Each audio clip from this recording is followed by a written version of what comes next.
Welcome to Doctor Speak by Speak Health.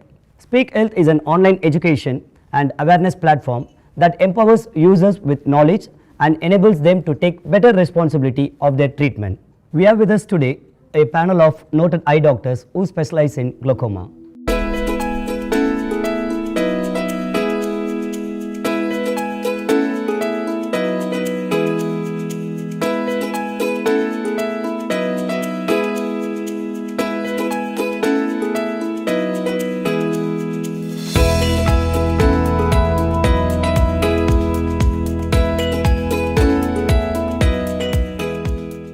First, I would like to introduce Dr. Shantha B, Head of the Department, Shankara Nethralaya, Chennai. Welcome, Doctor. Thank you. And we have Dr. N.R. Rangaraj, Director, Premier Eye Care and Surgical Center, and Head of the Department, Ophthalmology, Sundaram Medical Foundation, Chennai. Welcome, Doctor. Thank you. And we also have Dr. P. Sathyan, Director of Sathyan Eye Hospital, Coimbatore, and Coimbatore Glaucoma Foundation. Welcome, Doctor. Thank you. So, doctors, I have a few questions for you. The first question I'd like to ask to Dr. Shantha. Most people wouldn't have heard about glaucoma. Can you please explain what is glaucoma and how it is diagnosed? Glaucoma is a disease which is also called the silent thief of sight, because a person who develops glaucoma gradually loses peripheral vision, what is called the side vision in layman's terms, until finally he is left with only a tubular vision, like as if he is watching the world through a narrow tube, and ultimately loses that also if his condition is not controlled. So, it is basically caused because of a malfunction of the drainage pathway inside the eye, which drains fluid which is formed into inside the eye, and when that drainage pipe is affected, the intraocular pressure within the eye gets elevated, and this is transmitted to the back portion of the eye in which you have the optic nerve.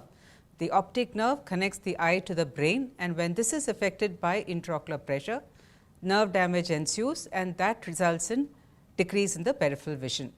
There are two main types of glaucoma. One is called primary open angle glaucoma and one is called angle closure glaucoma, and this affects about almost 11 million people within the country. Thank you so much, Doctor. It's well explained and you have enlightened us. And now I have a question for Dr. Rangaraj. Well, Doctor, are there any screening tests for glaucoma? If diagnosed, what is the biggest problem for the patients? See, when you take the actual problem for the patient, glaucoma is a silent disease. You need to have a formal eye checkup, and the doctor has to examine the eye. Not only outside the eye, we check the eye pressure, we check inside the eye too. And if we find that there are some problems in the optic nerve, then we will do some special tests which tests your actual visual field. And once we test the visual field, we will also check the optic nerve. The optic nerve is the key to the diagnosis, because most of the disease occurs at that point. And sometimes we will also check the sides of the eye, which we call the angle. So, only when you go to a practitioner who is conversant with this kind of an eye examination is that you will benefit from that particular eye exam. So, eye checkup does not just mean putting a torchlight on the eye. You examine the eye, the front portion of the eye, and you also check the angle of the eye. The angle of the eye, if this is the cornea and this is the angle, we also check the angle. So, when you take Indian population and glaucoma, there's a lot of percentage which comes with open angle as well as the narrow angles. When you go for a comprehensive eye checkup, you make sure that you're examined in this proper way. Thanks, Doctor. Dr. Sathyan, this question is for you. Which individuals are having a higher risk of suffering from glaucoma? When you look at glaucoma, it is basically divided into two groups. One is the primary type and other is the secondary type. So, primary type is the most commonest one.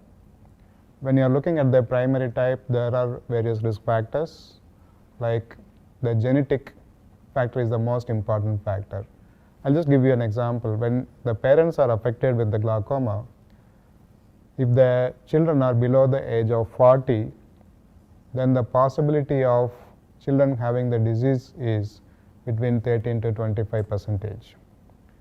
Once the children become more than 40 years of age, then the chance of they getting the disease becomes 5 times more. So, I hope you could understand the genetic factor. The second thing is some of the patients who are having a high minus power called as myopics.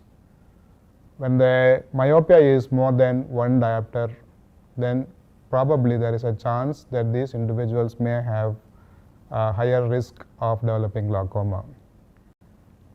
And some of them, they do use these medications called steroids.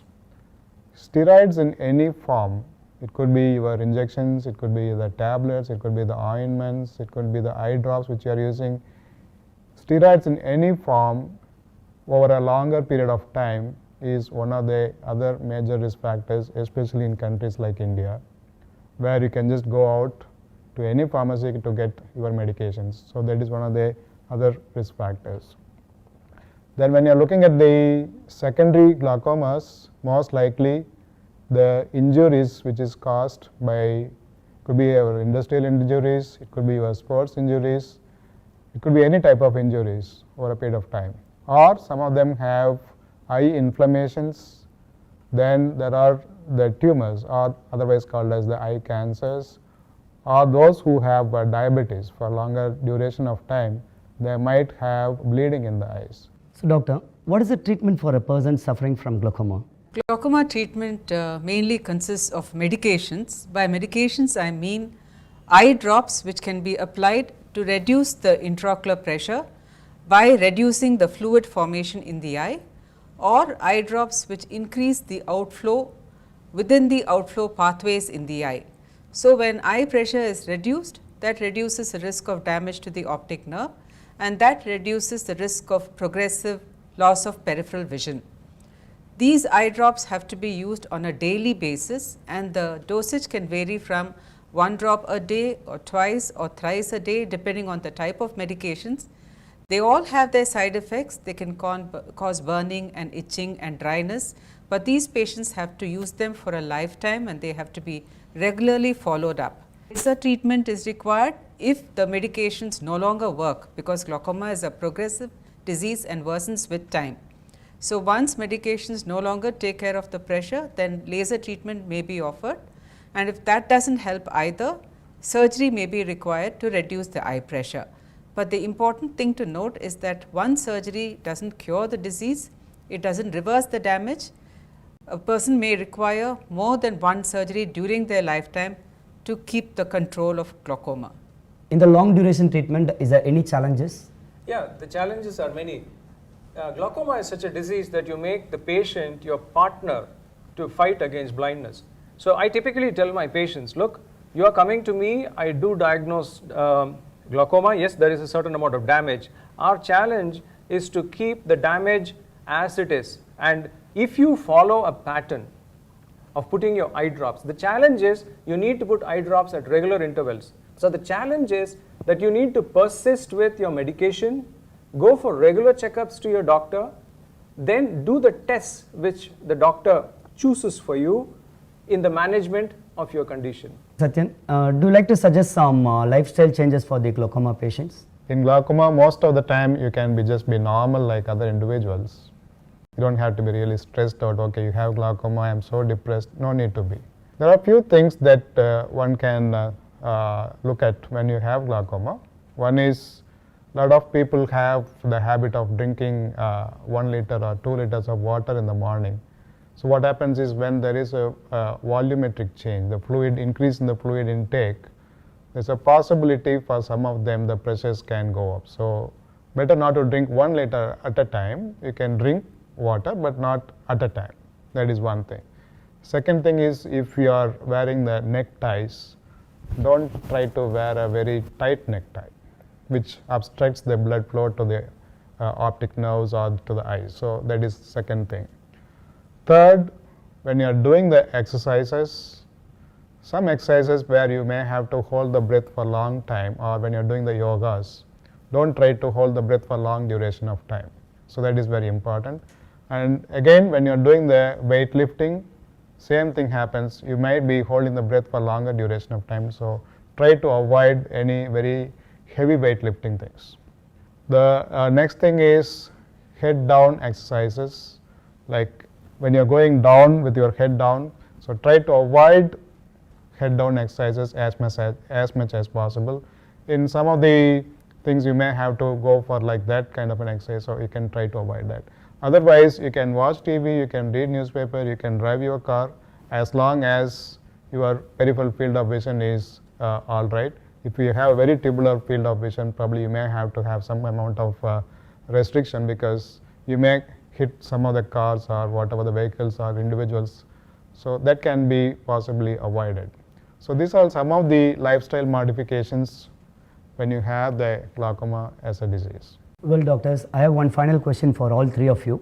Doctor, as glaucoma entails a long duration treatment, what are the challenges faced by a patient?